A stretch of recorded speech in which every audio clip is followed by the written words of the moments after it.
Greetings, M Squared here, and before we start our second unit, we want to do a little bit of review. Our second unit is on linear equations, and so you're going to need to know how to find the slope, and you're going to need to remember all about the coordinate plane. So we're just going to do a quick review here for you, and then we're going to give you some homework on finding slope a couple different ways. So we're going to review first graphing ordered pairs. We want to know that this is called a coordinate system or a coordinate plane. A plane is a flat surface that goes on forever in all directions. And we have an x-axis, that's our horizontal axis. Our y-axis is our vertical axis. This little point right here is called the origin, and its coordinates are 0, 0. They're also called ordered pair. An ordered pair has an x and a y.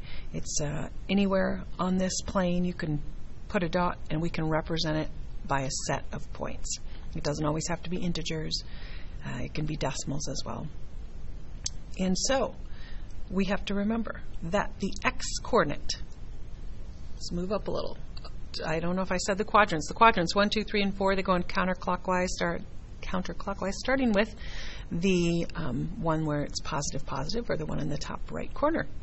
X-coordinate and y-coordinate. The x-coordinate always tells you to move right or left from the origin. The y-coordinate tells you to move up or down from the origin. And when you match those two together, we get a point. So positives are right and up for this, and negatives are left and down. So we're going to practice graphing some points. So we see we have x is 2 and y is negative 4. That tells me I need to move right 2 and down 4.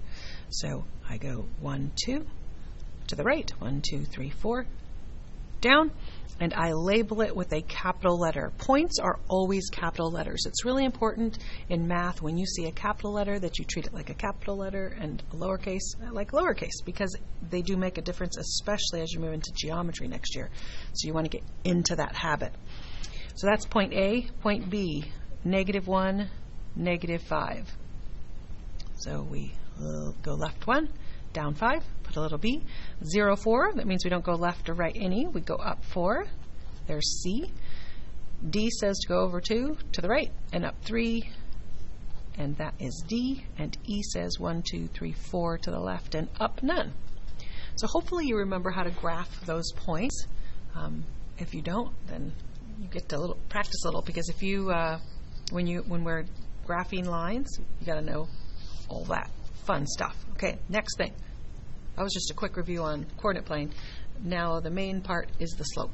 So we have to understand what slope is. Slope is how steep a line is. That's what we're going to think of it later. When you get in higher math, you'll talk about the slope of curves and changing, but it's basically the rate of change when it's in a real life example.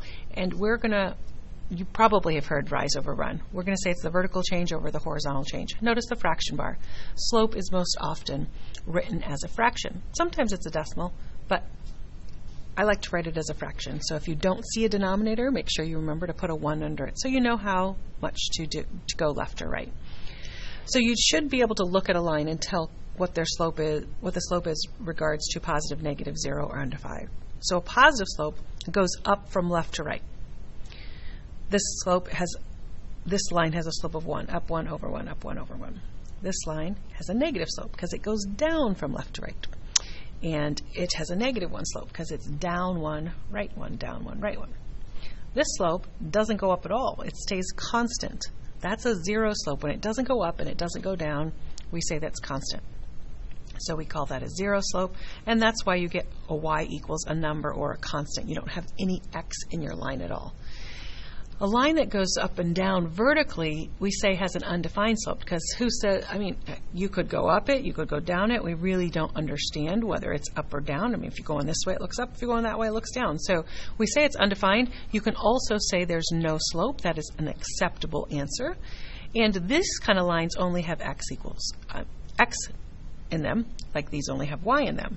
You'll see that all along this line, y is 3. This is 1, 3, this is 2, 3, this is 3, 3. Y is always 3. That's why we call it y equals 3. Same thing goes for this one, x equals 3. All along this line, all the x coordinates are 3. There's 3, 3, 2, 3, 1, 3.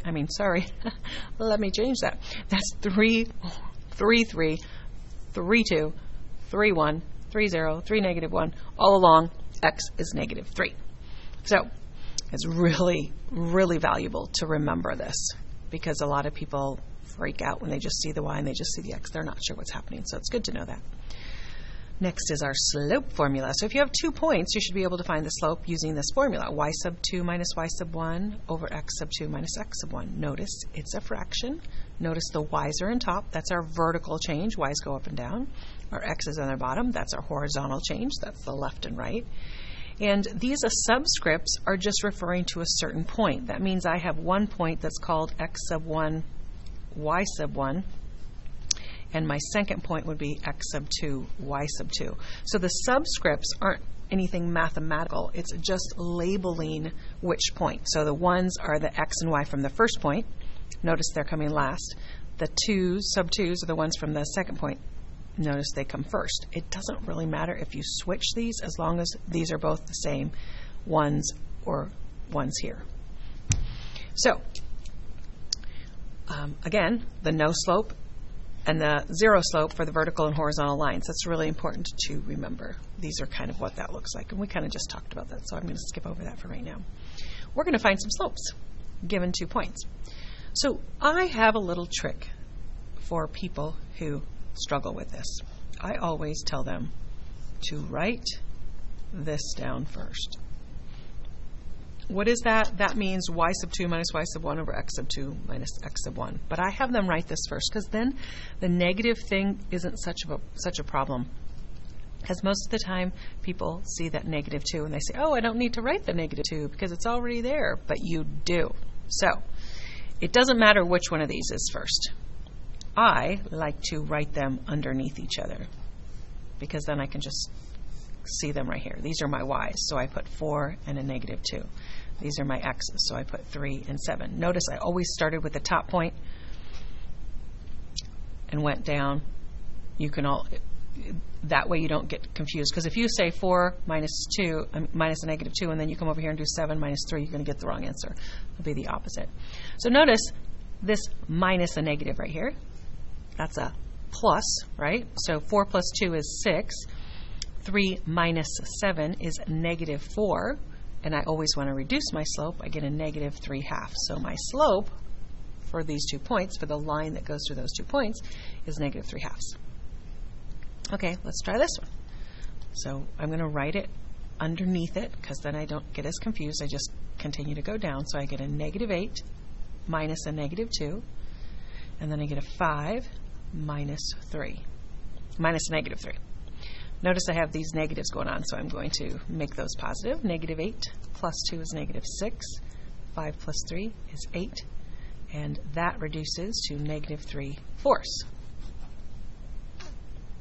All right.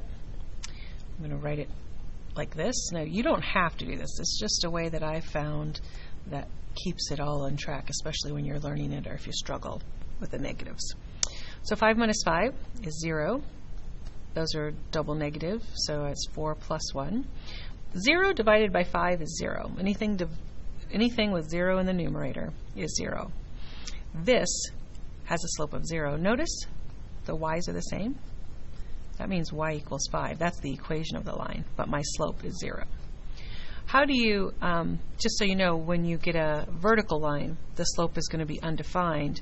So for vertical lines, you're going to have like a 3 over 0. That's what it'll look like, and you'll say undefined because you can't divide by 0. You can divide anything, 0 by anything, but you can't divide by 0. 0 cannot be in the denominator because it doesn't work. Oh, you want to know why? You ask yourself, okay, I'll tell you why. Let's do 30 divided by 10. 30 divided by 10 is 3. So multiplication and division have this nice relationship. 30 divided by 10 is 3. 3 times 10 is 30. It always goes that way, right? 6 divided by 2 is 3. 3 times 2 is 6. That always happens. Every time you multiply and divide, that works. But watch what happens when I take 5 and divide it by 0. Some people say, oh, it's 0. But does 0 times 0 equal 5? No, it doesn't. So that relationship is broken. We can't do that. We say it's undefined because 0 can't go into a number any amount of times because there's nothing there. Okay, now we're going to find slope from a graph. I might need to zoom in on this so you can see. So this is really super important. Up positive slopes are either going up and right or down and left from a certain point, and negative slopes you're going up and left or down and right. So this is super important to remember. It will save you a lot of energy and time. Although you could just look at the line and say, hey, that's a negative slope because it goes down. But a lot of people forget. So forget to look. We're going to remember these things. We're going to graph the points.